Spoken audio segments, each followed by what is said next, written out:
Manchester City seperti mendapatkan durian runtuh kala Pep Guardiola pertama kali mendaratkan kakinya di Etihad Stadium. Siapa sangka kedatangannya itu menjadi awal kesuksesan besar Pep menaklukkan kota Manchester. Setelah diakuisisi oleh pengusaha asal Qatar, Manchester City langsung tancap gas membangun skuad dengan sederet pemain bintang.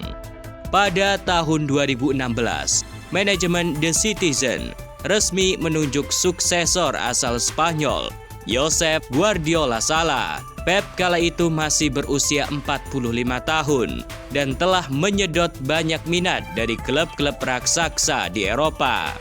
Treble mengesankan bersama Barcelona dan musim fantastis dengan Bayern Munchen telah mengokohkan dirinya sebagai salah satu pelatih terbaik di dunia. Hal inilah yang membuat ambisi Sheikh Mansour tak terbendung. Manchester City dengan segala cara berusaha membujuk Pep agar mau melatih Aguero dan kolega. Klub asal kota Manchester tak ingin kehilangan waktu merasakan taktik magis dari pelatih asal Catalunya. Bagi Pep, Manchester City menjadi klub Inggris pertama yang ia tangani. Kepergiannya dari Bayern Munchen sempat meninggalkan banyak rumor. Namun pada akhirnya, ia memutuskan untuk melanjutkan karirnya bersama Manchester City. Pelatih berkepala plontos itu membangun skuad terbaiknya di bawah bayang-bayang pelatih legenda tetangga, Sir Alex Ferguson. Banyak pihak yang meragukan di awal kedatangan Pep. Sebagian besar dari mereka mengatakan bahwa permainan cepat Liga Inggris sangatlah berbeda dengan kedua klub yang pernah ditangani Pep. Namun bukan Pep Guardiola namanya. Daya magisnya sebagai pelatih tidak terbendung di Liga Inggris. Pep Guardiola benar-benar membuat kegilaan bagi fans Manchester City. Selama 8 musim terakhir, ia berhasil menyumbangkan 16 trofi bergengsi, termasuk treble fenomenal tahun lalu. Dan yang terbaru, koleksi 4 juara Liga Inggris berturut-turut. Manchester City di bawah asuhan Guardiola benar-benar telah membuat klub lainnya harus memikirkan cara untuk menghentikan King City.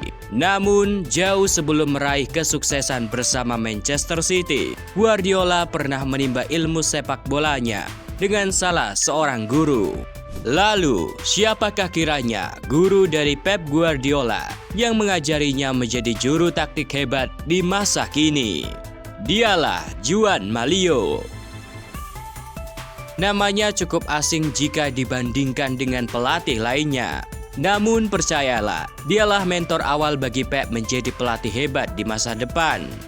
Berada di ujung karir sepak bolanya sebagai pemain, pada tahun 2006, Pep Guardiola memutuskan terbang menuju ke kota Mexico City di Meksiko. Bukan untuk liburan atau bersenang-senang. Namun Pep Guardiola pergi ke sana untuk membela klub lokal bernama Dorados. Di sanalah Pep ingin merasakan sentuhan dingin dari pelatih Dorados, Joan Malio. Pep sangat mengidolakan sosok Malio. Ia ingin belajar dan mendapatkan bekal darinya sebelum terjun ke dunia kepelatihan.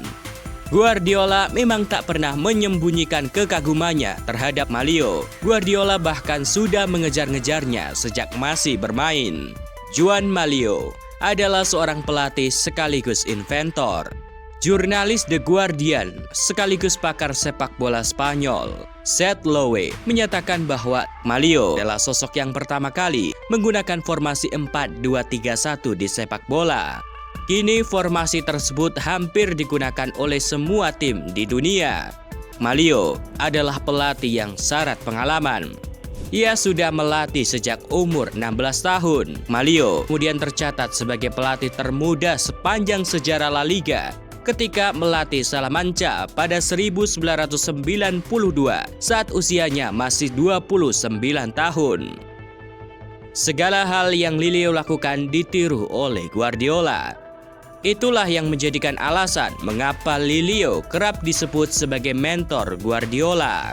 Namun yang paling utama dari semua itu, Leo memiliki filosofi permainan yang sama dengan Guardiola, yaitu Jago the Possession. Posisi para pemain menjadi hal terpenting dalam taktik yang ia rancang.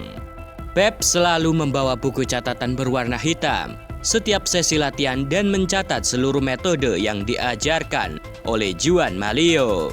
Leo menyatakan bahwa tidak ada yang namanya menyerang dan bertahan. Ia menyebutnya dengan istilah penyederhanaan. Mudah sekali melihat gaya pemikiran Joan di pekerjaan. Joan Malio tidak pernah memecah latihan ke dalam kelompok berbeda. Ia menyatukan seluruh skuad dan mengatur tim ke dalam posisi dengan atau tanpa bola. Setelah bertahun-tahun berpisah, keduanya kembali bertemu di kota Manchester. Manchester City resmi melantik Lilo pada Juni tahun 2020. Guardiola lah yang langsung meminta City untuk merekrut Joan Malio sebagai asistennya. Hubungan Joan Malio dan Guardiola memang begitu erat. Bagi Guardiola, Joan Malio bukan sekedar asisten, tetapi juga seorang mentor. Bahkan tak berlebihan apabila menyebut Lilo sebagai sosok yang membentuk Pep Guardiola menjadi pelatih yang begitu sukses.